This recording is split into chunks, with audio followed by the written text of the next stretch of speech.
नियत धारा 216 धमकी आदि के मामले में गवाहों के लिए प्रक्रिया। यह धारा भारतीय न्याय संहिता 2023 की धारा 232 के तहत आने वाले अपराधों के संबंध में शिकायत दर्ज करने की प्रक्रिया को सरल बनाती है, खासकर जब गवाहों को धमकी दी जाती है। एक गवाह या कोई अन्य व्यक्ति भारतीय न्याय संहिता 2023 की धारा 235 के तहत किसी अपराध के संबंध में एक शिकायत दर्ज कर सकता है। सरल शब्दों में कोई भी गवाह, विटनेस, या कोई अन्य व्यक्ति जो गवाह न हो लेकिन इस तरह के अपराध से प्रभावित हो। भारतीय न्याय संहिता 2023 की धारा 232 के तहत किए गए किसी अपराध के लिए सीधे शिकायत, कंप्लेंट दर्ज कर सकता है। भारतीय न्याय संहिता 2023 की धारा 232 क्या हो सकती है? अनुमान। चूंकि यह धारा धमकी और गवाहों से संबंधित है, धारा 232 भारतीय न्याय संहिता में संभवतः गवाहों को डराना, धमकाना या उन्हें साक्ष्य देने से रोकने से संबंधित अपराध को परिभाषित करती होगी। यह न्याय के प्रशासन में हस्तक्षेप को रोकने के लिए एक महत्वपूर्ण प्रावधान है। इस धारा का महत्व धारा 216 का पहुंच में आसानी। यह गवाहों और संबंधित व्यक्तियों के लिए न्याय प्राप्त करना आसान बनाती है। उन्हें ऐसे अपराधों के लिए सीधे शिकायत दर्ज करने की अनुमति मिलती है जिससे वे बिना किसी अतिरिक्त बाधा के अपने डर या खतरों की रिपोर्ट कर सकें। गवाहों की सुरक्षा। यह गवाहों को धमकी या दबाव से बचाने में मदद करती है जिससे वे बिना किसी डर के सच बोल सकें। यह निष्पक्ष सुनवाई के लिए महत्वपूर्ण है। न्याय का प्रशासन। यह सुनिश्चित करती है कि न्याय के प्रशासन में किसी भी प्रकार का हस्तक्षेप दंडनीय हो और उसकी शिकायत आसानी से की जा सके। संक्षेप में, धारा 216 गवाहों और अन्य व्यक्तियों को भारतीय न्याय संहिता 2023 की धारा 232 के तहत परिभाषित धमकी या संबंधित अपराधों के लिए सीधे शिकायत दर्ज करने का स्पष्ट अधिकार देती है। यह न्यायिक प्रक्रिया में गवाहों की सुरक्षा और न्याय के प्रशासन की अखंडता को बनाए रखने के लिए एक महत्वपूर्ण प्रक्रियात्मक सुविधा है। धारा 217 राज्य के विरुद्ध अपराधों और ऐसे अपराध को करने के आपराधिक षड्यंत्र के लिए अभियोजन। यह धारा कुछ बहुत गंभीर अपराधों के लिए संज्ञान, कॉग्निजेंस लेने पर विशेष प्रतिबंध लगाती है, खासकर वे जो राज्य की सुरक्षा, संप्रभुता या सार्वजनिक व्यवस्था के खिलाफ होते हैं। इसका अर्थ है कि ऐसे मामलों में न्यायालय तब तक कार्यवाही शुरू नहीं कर सकता जब तक कि केंद्र सरकार या राज्य सरकार की पूर्व अनुमति न हो। कोई भी न्यायालय संज्ञान नहीं लेगा। भारतीय न्याय संहिता 2023 के अध्याय 7 के तहत या धारा 146 से 299 या धारा 330 की उपधारा 1 के तहत दंडनीय किसी भी अपराध का, या ऐसे अपराध को करने के आपराधिक षड्यंत्र, क्रिमिनल कंस्पिरेसी का, या कोई ऐसा उकसावा, एबेटमेंट, जैसा कि भारतीय न्याय संहिता 2023 की धारा 47 में वर्णित है, सिवाय केंद्र सरकार या राज्य सरकार की पूर्व स्वीकृति के। सरल शब्दों में, उपधारा 1 भारतीय न्याय संहिता का अध्याय 7 यह आमतौर पर राज्य के खिलाफ अपराधों जैसे राजद्रोह, युद्ध छेड़ना आदि से संबंधित हो सकता है। या धारा 136 से, जो शायद लोक सेवकों द्वारा वैध आदेशों की अवज्ञा या इसी तरह के गंभीर अपराधों से संबंधित हो सकती है। या धारा 299, जो संभवतः सार्वजनिक व्यवस्था भंग करने या ऐसे ही गंभीर प्रकृति के अपराध से संबंधित हो सकती है। या धारा 335 की उपधारा 1, जो संभवतः लोक सेवक पर हमला या आपराधिक बल के प्रयोग से संबंधित हो सकती है। या इन अपराधों को करने का आपराधिक षड्यंत्र। या ऐसे अपराधों के लिए उकसावा, जैसा कि भारतीय न्याय संहिता की धारा 47 में परिभाषित है, जो उकसाने के सामान्य प्रावधानों से संबंधित है। इन सभी मामलों में अदालत तब तक कोई कार्यवाही शुरू नहीं कर सकती जब तक केंद्र सरकार या राज्य सरकार की पहले की अनुमति, प्रीवियस सैंक्शन, न हो। मुख्य उद्देश्य। ये ऐसे अपराध होते हैं जिनका राज्य की सुरक्षा या कार्यप्रणाली पर सीधा प्रभाव पड़ता है। ऐसे मामलों में अभियोजन शुरू करने से पहले सरकार की अनुमति आवश्यक होती है ताकि यह सुनिश्चित किया जा सके कि कार्रवाई जनहित में है और राजनीतिक उद्देश्यों के लिए इसका दुरुपयोग न हो।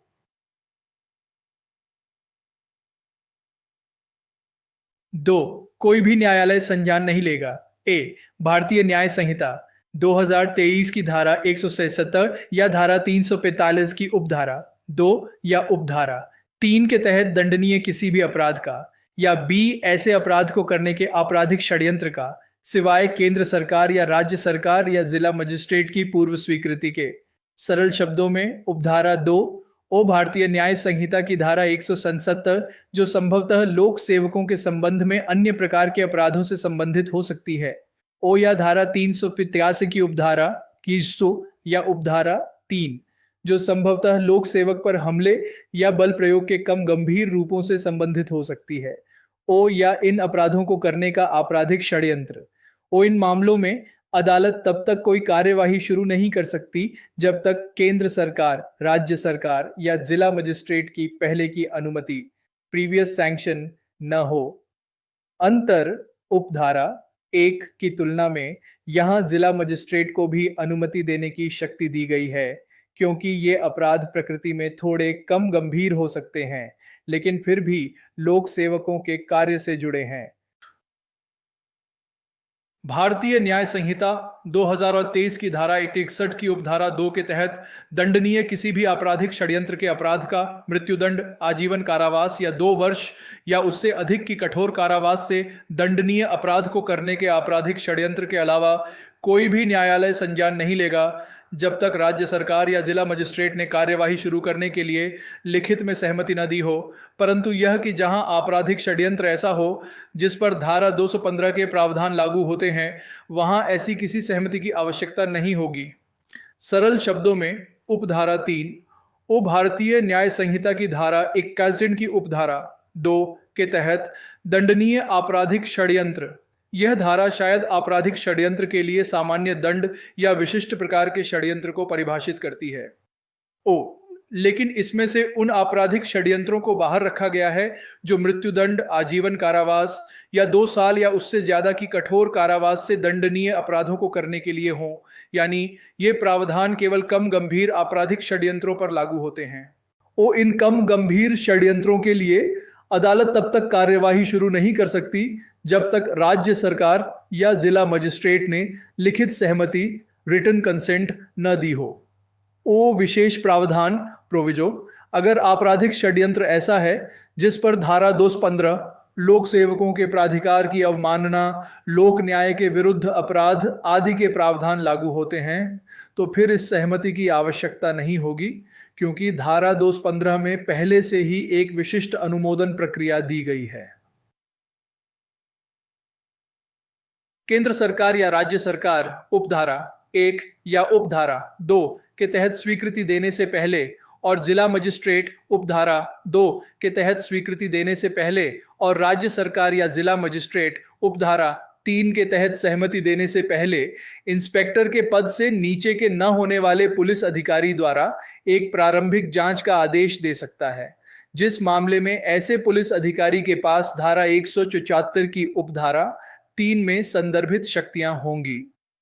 सरल शब्दों में उपधारा 4 ओ केंद्र सरकार या राज्य सरकार उपधारा 1 या 2 के तहत अनुमति देने से पहले, ओ जिला मजिस्ट्रेट उपधारा 2 के तहत अनुमति देने से पहले, ओ राज्य सरकार या जिला मजिस्ट्रेट उपधारा 3 के तहत सहमति देने से पहले, ओ ये सभी प्राधिकारी एक प्रारंभिक जांच का आदेश दे सकते हैं जिसे इंस्पेक्टर रैंक से नीचे का पुलिस अधिकारी नहीं करेगा। ओ ऐसी जांच करने वाले पुलिस अधिकारी के पास धारा 174 की उपधारा 3 जो पुलिस अधिकारी की जांच संबंधी शक्तियों से संबंधित है में उल्लिखित शक्तियां होंगी। उद्देश्य यह सुनिश्चित करना कि अनुमति या सहमति देने से पहले मामले की पर्याप्त जांच हो जाए और यह तय हो सके कि मुकदमा चलाने के लिए पर्याप्त आधार हैं या नहीं, ताकि मनमाने ढंग से कार्यवाही शुरू न हो। संक्षेप में, धारा 217 राज्य के खिलाफ या लोक सेवकों के खिलाफ कुछ गंभीर अपराधों और उनसे संबंधित आपराधिक षड्यंत्रों या उकसाने के मामलों में अभियोजन शुरू करने के लिए सरकारी स्वीकृति को अनिवार्य बनाती है। यह प्रावधान यह सुनिश्चित करने के लिए है कि ऐसे संवेदनशील मामलों में कानूनी कार्रवाई राजनीतिक दुरुपयोग से मुक्त हो और जनहित में हो। यह अधिकारियों को ऐसी स्वीकृति देने से पहले प्रारंभिक जांच का आदेश देने की शक्ति भी देती है। धारा 218 न्यायाधीशों और लोक सेवकों का अभियोजन। यह धारा न्यायाधीशों, मजिस्ट्रेटों और कुछ लोक सेवकों को उनके आधिकारिक कर्तव्यों का निर्वहन करते समय किए गए कथित अपराधों के लिए अभियोजन मुकदमा चलाने से संबंधित एक महत्वपूर्ण सुरक्षा कवच प्रदान करती है। यह सुनिश्चित करती है कि उनके खिलाफ दुर्भावनापूर्ण या तुच्छ शिकायतें न हों, जिससे वे बिना डर या पक्षपात के अपने कर्तव्यों का पालन कर सकें। मामकेक, जब कोई व्यक्ति जो न्यायाधीश या मजिस्ट्रेट है या था, या ऐसा लोक सेवक है जिसे सरकार की अनुमति या उसके द्वारा ही उसके पद से हटाया जा सकता है, उस पर अपने आधिकारिक कर्तव्य का निर्वहन करते समय या ऐसा करने का इरादा रखते हुए कोई अपराध करने का आरोप लगाया जाता है, तो कोई भी न्यायालय ऐसे अपराध का संज्ञान केंद्र सरकार द्वारा 2013 के लोकपाल और लोकायुक्त अधिनियम 2014 का 1 में अन्यथा प्रदान किए गए को छोड़कर पूर्व अनुमति के बिना नहीं लेगा। सरल शब्दों में, अगर कोई व्यक्ति न्यायाधीश, मजिस्ट्रेट या ऐसा सरकारी कर्मचारी है या था जिसे सरकार की मंजूरी के बिना उसकी नौकरी से नहीं हटाया जा सकता, और उस पर यह आरोप है कि उसने अपने सरकारी काम करते हुए या काम करने का दिखावा करते हुए कोई अपराध किया है, तो कोई भी अदालत उस अपराध का मुकदमा तब तक शुरू नहीं कर सकती जब तक पहले की अनुमति, प्रीवियस सैंक्शन, न मिल जाए। यह नियम लोकपाल और लोकायुक्त अधिनियम 2013 में दिए गए प्रावधानों को छोड़कर लागू होता है, जिसमें शायद कुछ मामलों में अनुमति की आवश्यकता न हो। उस व्यक्ति के मामले में जो केंद्र सरकार के मामलों से संबंधित कार्यरत है या कथित अपराध करते समय कार्यरत था, केंद्र सरकार की अनुमति। सरल शब्दों में, उपधारा 1 अगर वह सरकारी कर्मचारी केंद्र सरकार के अधीन काम करता है या करता था, तो केंद्र सरकार की अनुमति जरूरी होगी। उस व्यक्ति के मामले में जो किसी राज्य के मामलों से संबंधित कार्यरत है या कथित अपराध करते समय कार्यरत था, राज्य सरकार की अनुमति।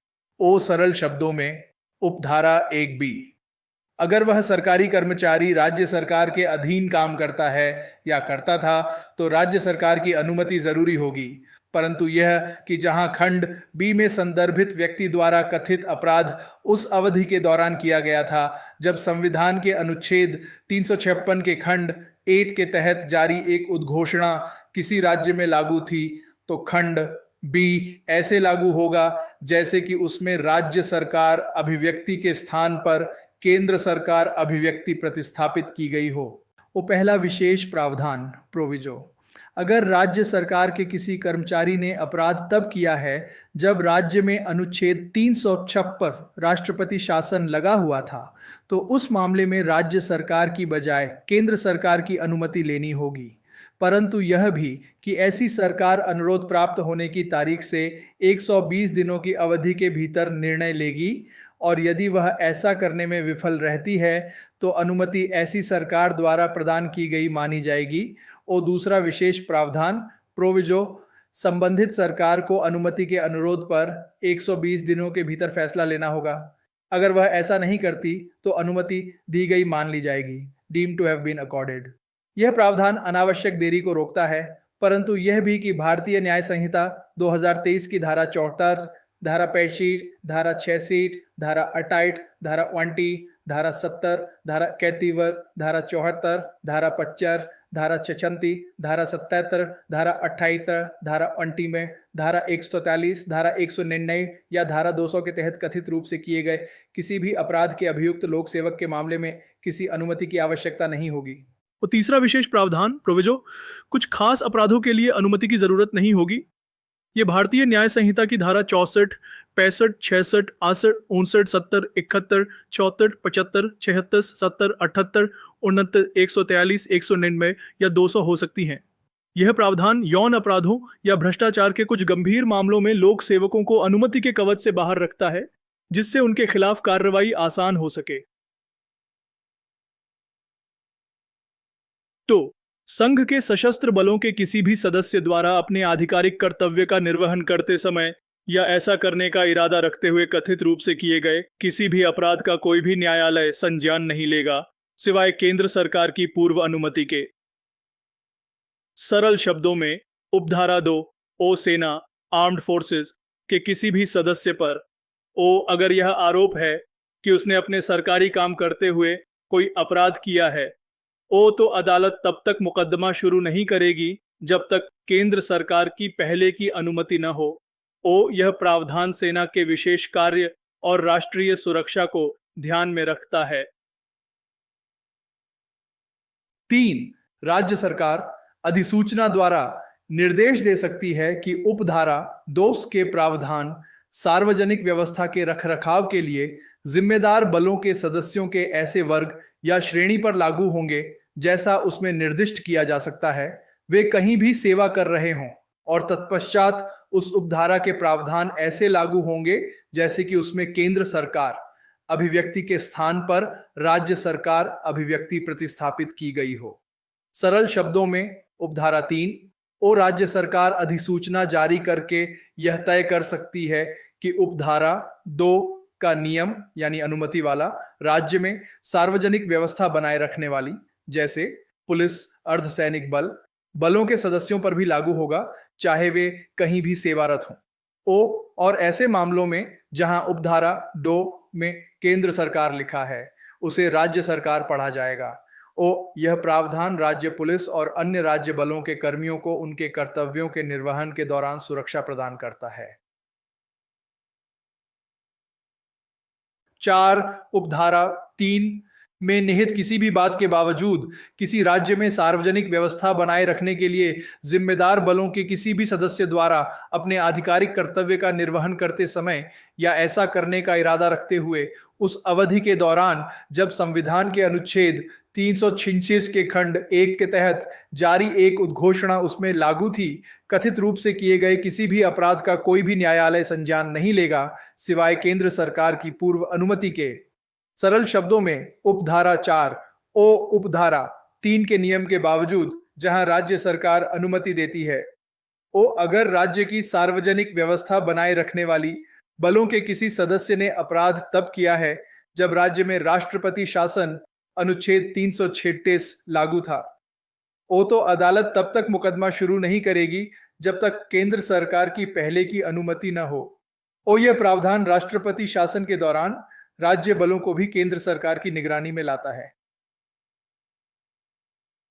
5. केंद्र सरकार या राज्य सरकार यह निर्धारित कर सकती है कि ऐसे न्यायाधीश, मजिस्ट्रेट या लोक सेवक का अभियोजन किस व्यक्ति द्वारा किस तरीके से और किस अपराध या किन अपराधों के लिए किया जाना है, और वह उस न्यायालय को भी निर्दिष्ट कर सकती है जिसके समक्ष विचारण होना है।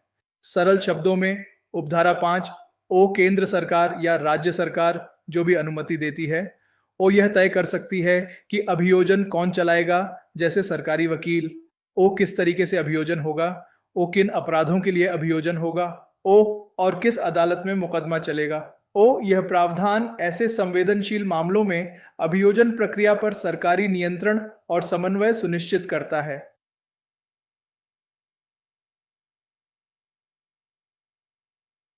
संक्षेप में, धारा 218 न्यायाधीशों, मजिस्ट्रेटों और लोक सेवकों, विशेषकर जिन्हें सरकार की मंजूरी के बिना नहीं हटाया जा सकता, और सशस्त्र बलों के सदस्यों को उनके आधिकारिक कर्तव्यों के निर्वहन के दौरान किए गए कथित अपराधों के लिए अभियोजन से एक महत्वपूर्ण सुरक्षा प्रदान करती है।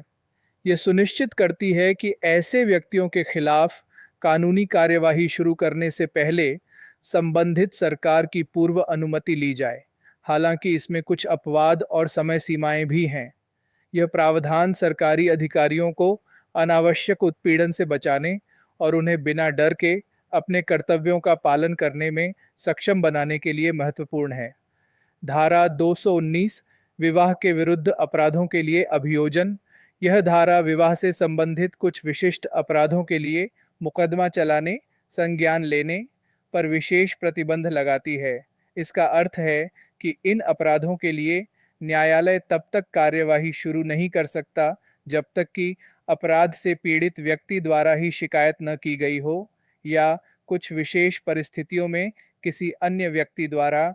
एक, कोई भी न्यायालय भारतीय न्याय संहिता 2023 की धारा 21 से 34 दोनों सहित के तहत दंडनीय अपराध का संज्ञान सिवाय अपराध से एग्रीव्ड पीड़ित व्यथित व्यक्ति द्वारा की गई शिकायत के नहीं लेगा।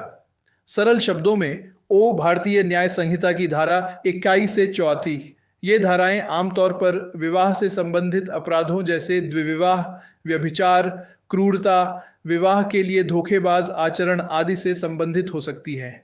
ओ के तहत किए गए किसी भी अपराध के लिए ओ अदालत तब तक मुकदमा शुरू नहीं करेगी जब तक उस व्यक्ति ने खुद शिकायत न की हो जो उस अपराध से पीड़ित है, परंतु यह कि ए जहां ऐसा व्यक्ति बच्चा हो या विकृत चित्त, अस्वस्थ मन का हो या उच्च सहायता आवश्यकताओं वाली बौद्धिक अक्षमता वाला हो या बीमारी या दुर्बलता के कारण शिकायत करने में असमर्थ हो या एक महिला हो जिसे स्थानीय रीति रिवाजों और शिष्टाचार के अनुसार सार्वजनिक रूप से उपस्थित होने के लिए मजबूर नहीं किया जाना चाहिए, तो कोई अन्य व्यक्ति न्यायालय की अनुमति से उसकी ओर से शिकायत कर सकता है। सरल शब्दों में, पहला परंतुक आ, कुछ विशेष मामलों में पीड़ित व्यक्ति के बजाय कोई दूसरा व्यक्ति शिकायत कर सकता है, लेकिन अदालत की अनुमति से। ये मामले हैं ओ बच्चा, ओ मानसिक रूप से बीमार व्यक्ति या बौद्धिक अक्षमता वाला व्यक्ति, ओ बीमार या कमजोर व्यक्ति जो शिकायत नहीं कर सकता, ओ ऐसी महिला जिसे सामाजिक रीति रिवाजों के कारण सार्वजनिक रूप से आने के लिए बाध्य नहीं किया जाना चाहिए। बी, जहां ऐसा व्यक्ति पति हो और वह संघ के सशस्त्र बलों में ऐसी शर्तों के तहत सेवा कर रहा हो जिन्हें उसके कमांडिंग ऑफिसर द्वारा प्रमाणित किया गया हो कि उसे व्यक्तिगत रूप से शिकायत करने में सक्षम बनाने के लिए अवकाश नहीं मिल सकता है, तो उपधारा 4 के प्रावधानों के अनुसार पति द्वारा अधिकृत कोई अन्य व्यक्ति उसकी ओर से शिकायत कर सकता है। सरल शब्दों में, पहला परंतुक बी, ओ अगर पीड़ित व्यक्ति पति है और वह सेना में है, ओ और उसके कमांडिंग ऑफिसर ने प्रमाणित किया है कि उसे छुट्टी नहीं मिल सकती ताकि वह खुद शिकायत कर सके, ओ तो पति द्वारा उपधारा 4 के अनुसार अधिकृत कोई दूसरा व्यक्ति उसकी ओर से शिकायत कर सकता है।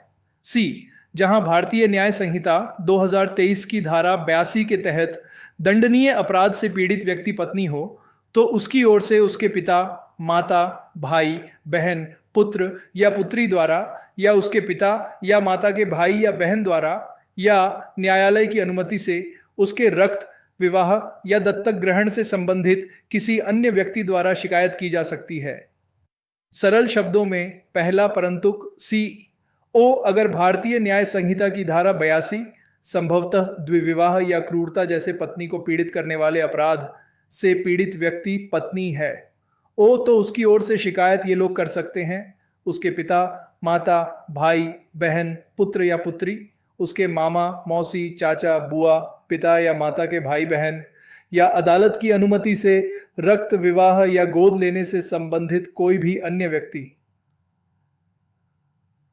ये दो उपधारा एन के प्रयोजनों के लिए भारतीय न्याय संहिता 2023 की धारा 84 के तहत दंडनीय किसी भी अपराध से महिला का पति ही व्यथित माना जाएगा, कोई अन्य व्यक्ति नहीं। सरल शब्दों में, उपधारा 2 ओ भारतीय न्याय संहिता की धारा 84 यह संभवतः व्यभिचार या ऐसे ही किसी अपराध से संबंधित हो सकती है जहां केवल पति ही पीड़ित माना जाता था। ओ के तहत दंडनीय अपराध के लिए केवल महिला के पति को ही पीड़ित माना जाएगा, कोई और व्यक्ति इस अपराध के लिए शिकायत नहीं कर सकता। जब उपधारा 8 के परंतुक के खंड ए के अंतर्गत आने वाले किसी भी मामले में किसी बच्चे या विकृत चित्त के व्यक्ति की ओर से किसी ऐसे व्यक्ति द्वारा शिकायत की जानी हो जिसे सक्षम प्राधिकारी द्वारा बच्चे का या विकृत चित्त के व्यक्ति का अभिभावक नियुक्त या घोषित नहीं किया गया है और न्यायालय संतुष्ट है कि ऐसा कोई अभिभावक नियुक्त या घोषित है, तो न्यायालय अवकाश के आवेदन को स्वीकार करने से पहले ऐसे अभिभावक को सूचना दिलवाएगा और उसे सुनवाई का उचित अवसर देगा। सरल शब्दों में, उपधारा 3 ओ अगर कोई व्यक्ति बच्चे या मानसिक रूप से बीमार व्यक्ति की ओर से शिकायत करना चाहता है, जैसा कि परंतुक 1A में है, ओ और वह व्यक्ति उस बच्चे मानसिक रूप से बीमार व्यक्ति का कानूनी अभिभावक नहीं है, ओ और अदालत को पता है कि कोई कानूनी अभिभावक मौजूद है। ओ तो अदालत उस अनाधिकृत व्यक्ति को शिकायत करने की अनुमति देने से पहले कानूनी अभिभावक को सूचित करेगी और उसे अपनी बात कहने का मौका देगी। फॉर उपधारा एक्ट के परंतुक के खंड बी में संदर्भित प्राधिकरण लिखित में होगा, उस पर पति द्वारा हस्ताक्षर या अन्यथा अभिप्रमाणित होगा। उसमें एक बयान होगा कि उसे उन आरोपों के बारे में सूचित किया गया है जिन पर शिकायत आधारित है। उस पर उसके कमांडिंग ऑफिसर द्वारा प्रति हस्ताक्षर काउंटर साइंड होंगे और उसके साथ उस अधिकारी द्वारा हस्ताक्षरित एक प्रमाण पत्र होगा कि पति को व्यक्तिगत रूप से शिकायत करने के उद्देश्य से छुट्टी नहीं दी जा सकती। सरल शब्दों में उपधारा 4 सेना के पति द्वारा किसी दूसरे व्यक्ति को शिकायत करने के लिए दी गई अनुमति ऑथराइजेशन ओ लिखित में होनी चाहिए। ओ पति द्वारा हस्ताक्षरित या सत्यापित होनी चाहिए। ओ उसमें यह लिखा होना चाहिए कि पति को आरोपों की जानकारी है। ओ कमांडिंग ऑफिसर द्वारा प्रतिहस्ताक्षरित काउंटर साइंड होनी चाहिए।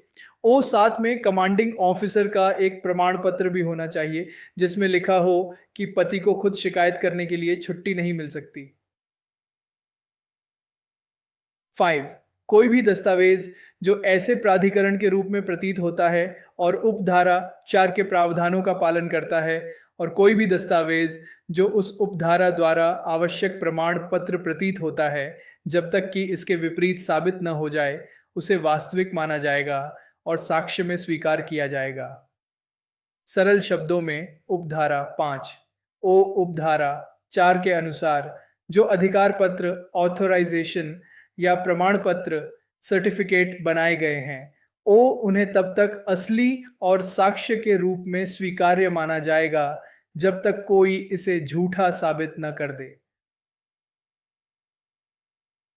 6 कोई भी न्यायालय भारतीय न्याय संहिता 2023 की धारा 64 के तहत अपराध का संज्ञान नहीं लेगा जहां ऐसा अपराध एक पुरुष द्वारा अपनी ही पत्नी के साथ यौन संबंध बनाने से संबंधित है, पत्नी की आयु 18 वर्ष से कम होने पर, यदि अपराध के घटित होने की तारीख से 1 वर्ष से अधिक बीत गया हो। सरल शब्दों में उपधारा 6 ओ भारतीय न्याय संहिता की धारा 64 जो शायद बाल विवाह या 18 वर्ष से कम उम्र की पत्नी के साथ यौन संबंध से संबंधित हो।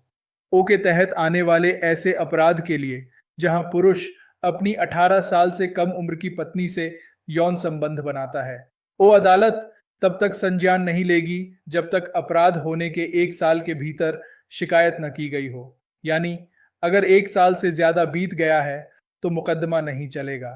ओ यह प्रावधान ऐसे मामलों में शिकायत दर्ज करने के लिए एक समय सीमा निर्धारित करता है जो ऐसे अपराधों की संवेदनशील प्रकृति को देखते हुए हो सकता है। संक्षेप में धारा 219 विवाह से संबंधित अपराधों के अभियोजन के लिए विशेष प्रक्रियाएं निर्धारित करती हैं। यह आमतौर पर पीड़ित व्यक्ति द्वारा ही शिकायत दर्ज करने की आवश्यकता पर जोर देती है, लेकिन बच्चों, मानसिक रूप से अक्षम व्यक्तियों, बीमार व्यक्तियों और सैन्य कर्मियों के पति जैसे कुछ कमजोर या विशेष परिस्थितियों वाले लोगों के लिए दूसरों को उनकी ओर से शिकायत करने की अनुमति देती है। यह कुछ मामलों में शिकायत दर्ज करने के लिए समय सीमा भी तय करती है, जिससे न्यायिक प्रक्रिया में स्पष्टता और संवेदनशीलता बनी रहे, जिससे न्याय तक पहुंच आसान हो सके